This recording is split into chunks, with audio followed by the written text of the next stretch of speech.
संदीप ने अपनी माँ के कहने पर गांव में शादी कर ली थी। लड़की का नाम था सुनीता। माँ का कहना था एकदम मॉडर्न बहू नहीं होनी चाहिए, लेकिन उन्हें नहीं पता था कि गांव से आने वाली बहू सुंदर सुशील तो होगी और उसको गांव से बाहर भी निकाल लाएंगे, लेकिन उसके अंदर का गांव कैसे बाहर निकलेगा? शादी के कुछ दिन बाद टिफिन तो देना जरा। तो स्कूल नहीं ऑफिस जाता है, माँ से नहीं अपनी बीवी से टिफिन मांगा कर। ओके माँ। सुनीता टिफिन ले आओ। टिफिन इसके अंदर पिस्ता डाल दिया है। पिस्ता? पिस्ता क्यों? सास जी ने बोला था ना कि आपको पिस्ता बहुत पसंद है। ओहो, मैंने पिस्ता नहीं पास्ता बोला था। पास्ता। पास्ता कहीं होता है पास्ता? अरे बेटी तू रहने दे, मैं बना दूंगी। अच्छा किया कि पाव भाजी बनाने का नहीं बोला, वरना किसी के पाव बना देती है। सुनीता को बुरा लगता है, लेकिन उसकी नादान हरकतें कम नहीं होती। ऐसे ही एक दिन, अरे तुमने ये क्या लगाया है?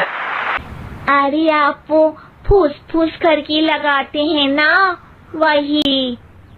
डियो? का दियो? किसको दियो? अरे वही ना जिससे खुशबू आती है। हाँ हाँ सही पकड़े हैं। अच्छा लेकर तो आना। कौन सा डियो लगाया तुमने? अभी लेकर आते हैं जी। संदीप की बात मानकर सुनीता अंदर से खुशबू वाला फुसफुस लेकर आती है। OMG!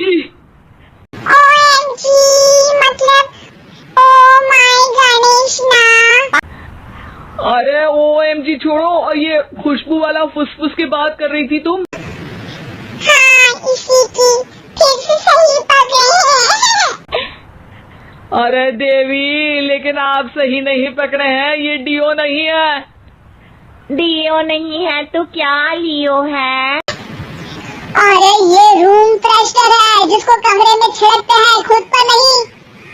कोई बात नहीं, माँ कहती थी आत्मा किराएदार है, शरीर किराए का कर्म। हम शरीर पे ये डालिए तो क्या फर्क पड़ जाएगा?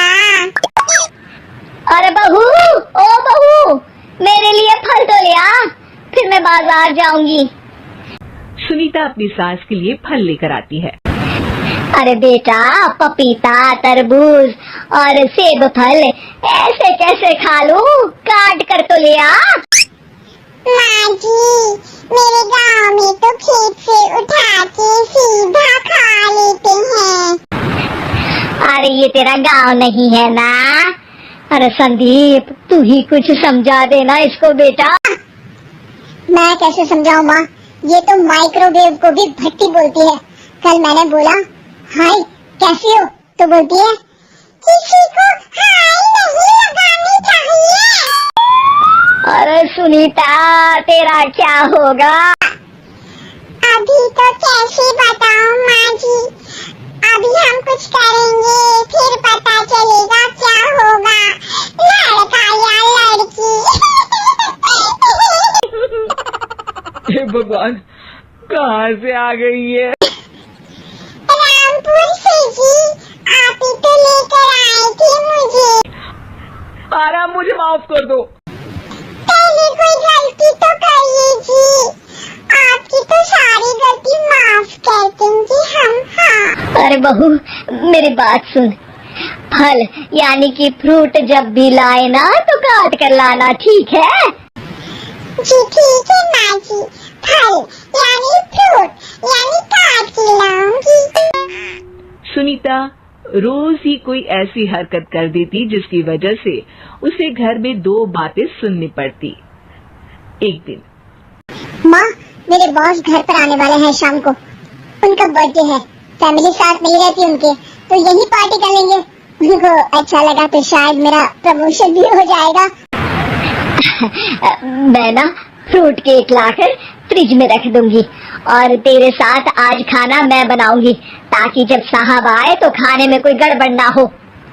शाम को जब सारी तैयारियां हो जाती है, संदीप के साथ बड़े साहब भी घर आते हैं। आप फ्रूट केक तो ले आना बहू, फिर खाना खाएंगे। अरे इस सब की क्या जरूरत थी, आपने बुलाया वही काफी है। सर, आपका परिवार शहर में नहीं है तो हम ही आपके परिवार जैसे हैं सर।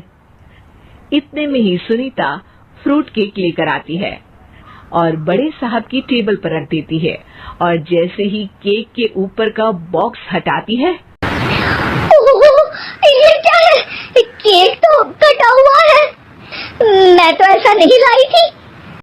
आप मुझे शाबाशी दे सकती है माँ जी, मैंने ही केक काट दिया। आपने कहा था ना, फल यानी फ्रूट यानी हमेशा काट के लाना, तो फ्रूट केक भी तो फ्रूट ही है ना, तो मैंने पहले ही काट लिया। हो ना मैं समझदार।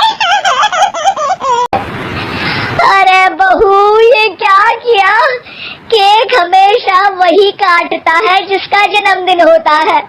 तुझे एक बात भी समझ नहीं आती, एक नंबर की बेवकूफ है। पूरा माहौल बिगड़ चुका था। संदीप को लगने लगा था कि साहब उसे प्रमोशन तो दूर की बात है, कहीं डिमोशन ना दे दे, लेकिन साहब बीच में ही बोल पाते हैं। अरे कोई बात नहीं, ये इनकी बेवकूफी नहीं है, इनका भोलापन है। बेटा आप कहाँ से हो? रामपुर गांव से।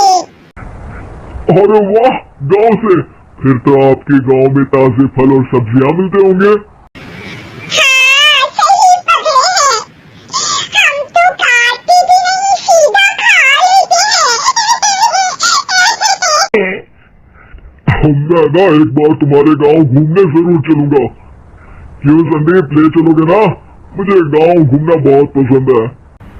बस फिर क्या था, संदीप और सास दोनों खुश हो गए क्योंकि साहब को सुनीता ने गांव की बात करके खुश कर दिया था। अब संदीप का प्रमोशन पक्का था। शिक्षा, कभी भी किसी भी गलती पर घबराना नहीं चाहिए। हो सकता है कि उस गलती की वजह से आगे बड़ा फायदा हो जाए।